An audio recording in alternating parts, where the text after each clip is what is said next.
Today, we're going to talk about how to get your home ready to sell, so stay tuned. My name is Orland Smith. I'm a Texas realtor, and I put out videos all about Bastrop area and real estate. So if you're interested in either of those topics, please hit the subscribe button down below and hit that bell button to stay current with my latest videos. The one question many of my clients and just anyone I talk with they have the same question: how do I get my home ready for the market? This is what we'll be talking about today. What steps can you take now, 6 to 12 months down the road, when you are ready to sell? So, you can sell it for top dollar and in the shortest amount of time.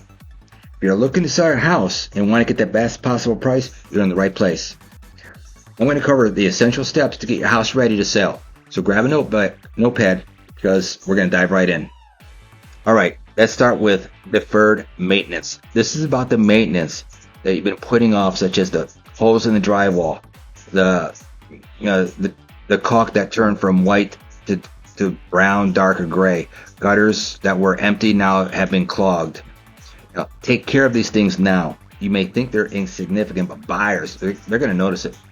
This is their first impression inspection. In their mind, they're thinking, I've got to take care of this when I move in and take care of that and so on.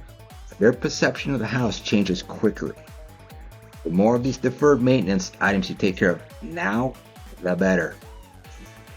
Start fixing those leaky faucets, those drips, repair any broken windows, cracked tiles, old carpeting that smells or being torn up, touch up peeling paint, the scratches on the door from the dogs or the kids, replace any worn out flooring. These might seem small, but they add up to a big impact on potential buyers' perception of your home's value. Buyers want a home that's move-in ready. Addressing these issues can significantly increase your home's appeal. Next point, decluttering. We've all been there. Things have a way of accumulating in a home. A cluttered space can make your home feel smaller and less inviting. Buyers, they want to envision their own lives in your room. Help them out by minimizing your personal items. It can take a while to sort through and organize your things. I've been there. Go room by room, pack away those things you don't need, that you haven't touched, seen, worn, or used in 6 months or whatever. Remember, less is more when it comes to preparing your home for potential buyers. When I take a client through a home that is cluttered, then we go on to the next home that is decluttered, very similar. That other home is much more open, it's much more inviting, not cluttered at all. That home feels larger.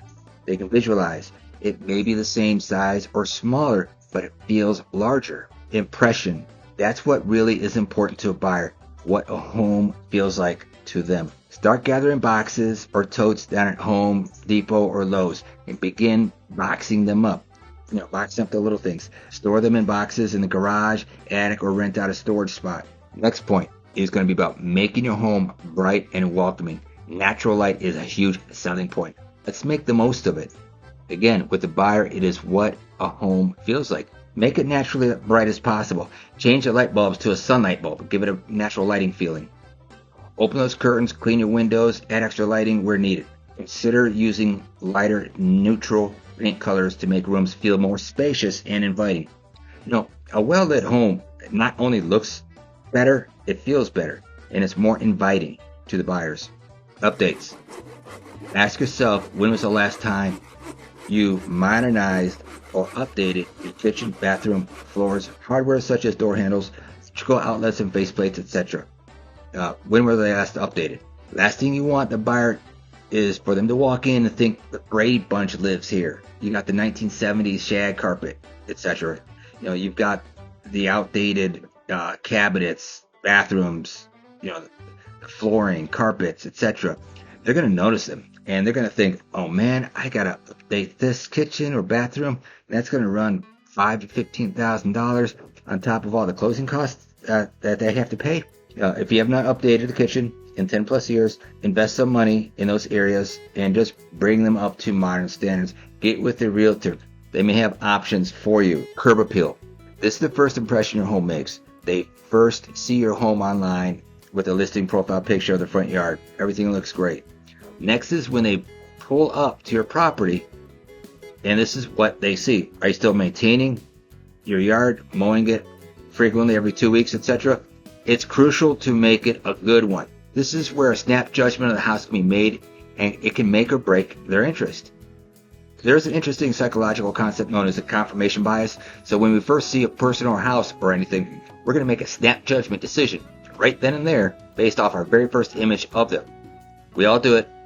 Later, we're more likely to accept the facts that confirm our initial decision rather than accept facts that contradict the initial decision. How this plays out in the realtor world is they're going to walk up to the house and say, "Oh, what a cute house.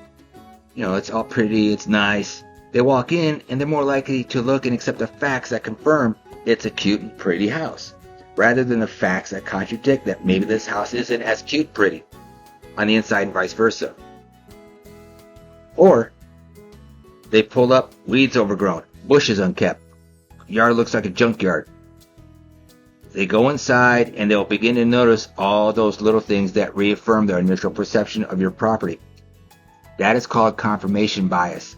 Therefore, in other words, what I'm trying to get at is trim your bushes, maintain the yard, mow it, add some fresh plants or flowers, create a welcoming entrance, fresh coat of paint on the front door, and put some well-placed outdoor lighting, which can make a big difference. Remember, a potential buyer's first impression starts right at the curb. Moving on to the next point. Depersonalize your space. Buyers want to see themselves living in your home. Remove family photos, bold artwork, anything political, and anything overly personalized decor. Bias is real, right? This helps buyers imagine how they would decorate the space to fit their own style. Neutralize the decor and you'll create a canvas for them to visualize their new life in your home. Next step, and the final one, is interview agents. Find the right realtor. It can make a big difference in the selling process. You can ask them how are they going to bring buyers to your home. Ask what they feel the listing price will be, etc., and why. Don't be afraid if the agent is newer. Those newer agents can rock. As I've run across experienced agents that have been in the industry for like 10, 15, 20 years, I would not recommend. Ask what kind of support they're going to receive from the broker. What is their background? Don't be afraid to interview multiple agents. Ask about their experience. How many listings have they had? Don't be afraid to look at the current or past listings. Look at the pictures of the homes. Are they appealing or overly edited? All right. You need to find an agent that is a good fit who is not afraid to be honest with you. Ask how many open houses they're going to do.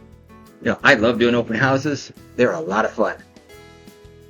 Quiz them about the market. See if they're on top of it. They should have brought a comparative market analysis with them to show you. A good agent will know their market. What is their marketing strategy and their track record? A quality agent can help you navigate the market and set the price right and negotiate effectively. Lastly, and very important, how often will your agent communicate with you? Will they be responsive, answer your calls, or are they going to ghost you? Go unanswered for hours or a full day or longer. Personally, I answer every call or return a call ASAP, including texts and emails. I can't stand when somebody doesn't return my call until the next day. It's time for the question of the day. Which between the two will have more traffic and bring in more offers? A well-maintained yard or an unkept jungle-looking yard? Which has more curb appeal? I am curious. Let me know right now in the comment section below in this video. Again, I'm a Texas realtor, and whenever you're thinking about buying or selling or investing in a home here in Texas, I'd love to have a conversation with you.